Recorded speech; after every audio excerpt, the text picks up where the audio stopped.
ছিনিমিনি খেলে তোরা আইনের হাত থেকে বেঁচে যাবি না। আমি তোদের সব কটাকে ফাঁসিতে ঝোলাবো। কিন্তু তার আগেই তুমি মারা যাবে। না, মৃত্যুকে আমি ভয় করি না। এই সব কটাকে চৌবাচ্চায় ফেলে দে।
তুই আমার বাবাকে খুন করেছিস কেন?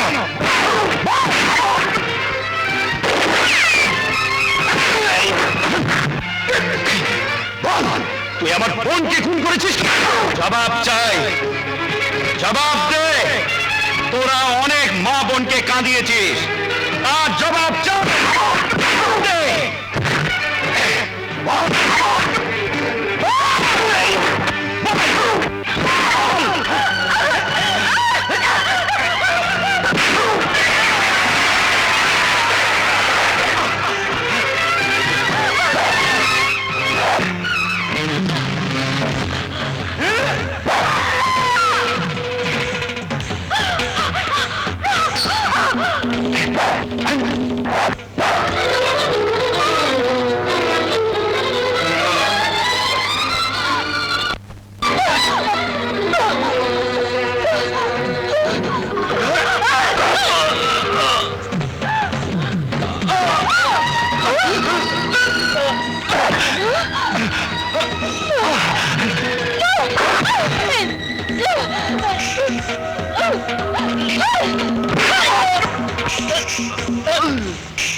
আপনি খুন করেছেন? না, আমি খুনি নই, আমি শুধু আত্মরক্ষা করেছি। খুনি ছিল ওরা। আইনের চোখে ফাঁকি দিয়ে গোটা সমাজ সংসারকে ওরা পঙ্গু করে দিতে চেয়েছিল।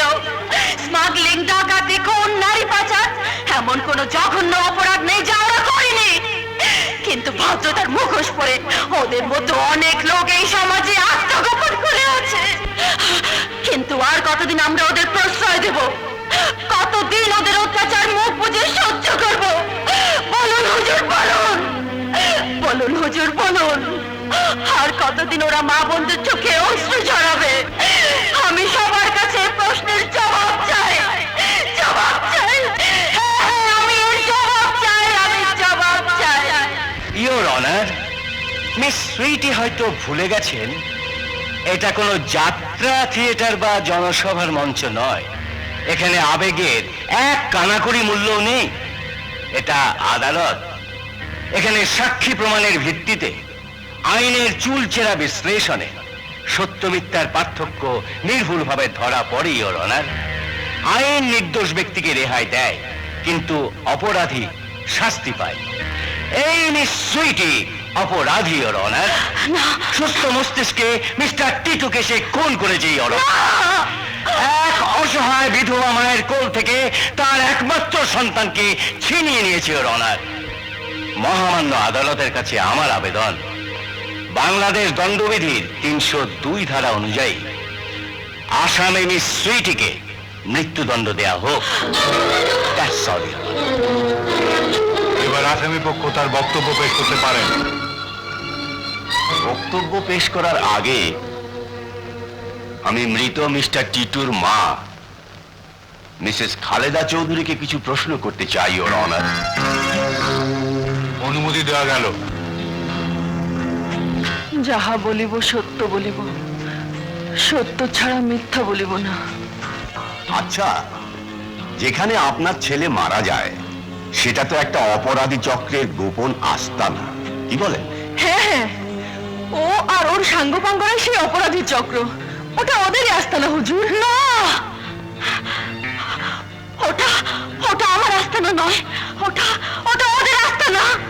আমি ধরে নিলাম ওটা ওদেরই আস্তানা, কিন্তু আপনার ছেলে টিটু সেখানে গেল কি করে?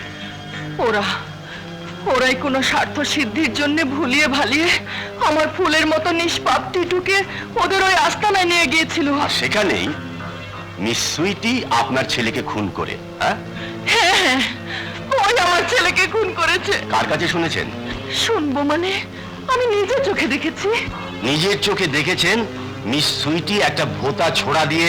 না না, কোনো ভোঁতা ছোড়া নয়, তাহলে একটা ভাঙা ধারালো কাঁচের টুকরো দিয়ে খুন করেছে। ঠিক বলছেন? হ্যাঁ। Please note eat your honour. Your honour, ইনি বলছেন একটা ধারালো কাঁচের টুকরো, অথচ আমার প্রতিপক্ষ দাবি করছেন একটা ছোড়া দিয়ে মিস সুইটি মিস্টার টিটুকে আঘাত করেছিল, যার ফলে মিস্টার টিটু মারা যান। বাট ইওর অনার, আমি জানি মিস সুইটি কাঁচের টুকরো দিয়েও মিস্টার টিটুকে আঘাত করেননি। আচ্ছা, আপনি তো একজন ভদ্র ঘরের স্ত্রী, অপরাধী চক্রের গোপন আস্তানায় আপনি কেন গিয়েছিলেন? আমি সেখানে যাব কেন? তাহলে আপনি দেখলেন কি করে মিস সুইটি কাঁচের টুকরো দিয়ে আপনার ছেলেকে খুন করেছে? চুপ করে আছেন কেন? বলুন, জবাব দিন। আপনি মিথ্যেবাদী, সত্যকে গোপন করে আদালতে বরাবরই মিথ্যে বলে এসেছেন। না না হুজুর, পাপ কখনো চাপা থাকে না মিসেস খালেদা চৌধুরী। আপনার ছেলে টিটু তার প্রথমা স্ত্রী নার্গিসকে যৌতুকের জন্য নিজের হাতে হত্যা করেছিল, আর আপনার নিরীহ স্বামী তার প্রতিবাদ করেছিল বলে তাকে আপনার সম্মুখে আপনার সম্মতিতে হত্যা করা হয়েছে। এই ভয়ে পাছে আপনার স্বামী আপনাদের মাতা পুত্রের অবৈধ কীর্তিকলাপ ফাঁস করে দেয়। ওই গোপন আস্তানায় আপনার পুত্রের দ্বিতীয় স্ত্রী সালমাকে এবং তার মাসুম বাচ্চাকে আপনার ছেলে টিটু আপনারই সামনে খুন করেছিল। ইওর অনার, মিস্টার টিটু আমার মক্কেলের সঙ্গে সাথীদেরও হত্যা করতে চেয়েছিল। বলুন, মিস সুইটি শুধু আত্মরক্ষার জন্য কাঁচের টুকরো হাতে তুলে নিয়েছিল? বলুন, সত্য কথা প্রকাশ করুন, নইলে আপনার অতীত জীবনের সমস্ত কার্যকলাপ মহামান্য আদালতে প্রকাশ করে দেব। ফাঁসির হাত থেকে আপনি রেহাই পাবেন না। আমি বাঁচতে চাই হুজুর, আমাকে ফাঁসি দেবেন না। উনি যা যা বলেছেন সব সত্যি, সব সত্যি। এটু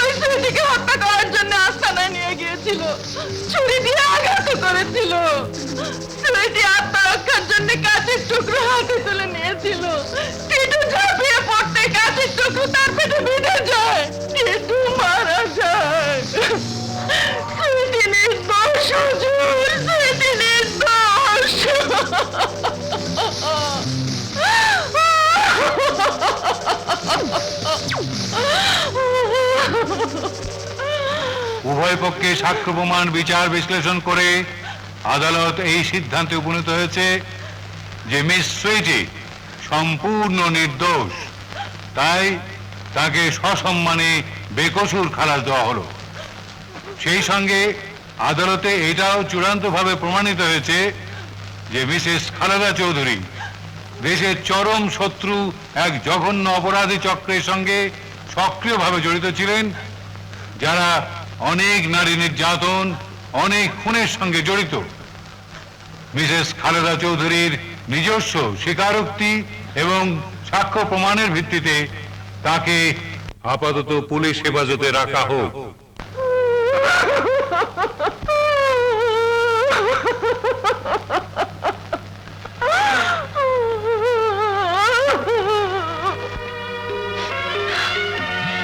দাদু, দাদু ভাই, দাদু ভাই।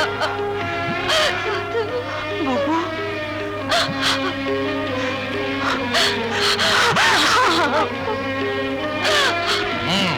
ভাবিয়া করিও কাজ, করিয়া ভাবিও না। থামো! তোমার জেল কিসের? ফাঁসি হওয়া উচিত। আর আমাকে লজ্জা দিও না বাবারা, খোদার রহমতে না কান মলে তওবা করে আমি আগেই সোজা হয়ে গেছি। এই দেখো বাবা, দোষ অপরাধীর পরিণাম দেখলেন তো, অতএব সাবধান। এই যে ঘড়িটা দেখছেন, বিয়ে করার সময় আমি আমার শ্বশুরকে প্যাঁচে ফেলে যৌতুক হিসেবে ঘড়িটা আদায় করেছি। আজ থেকে এই যৌতুকের ঘড়ি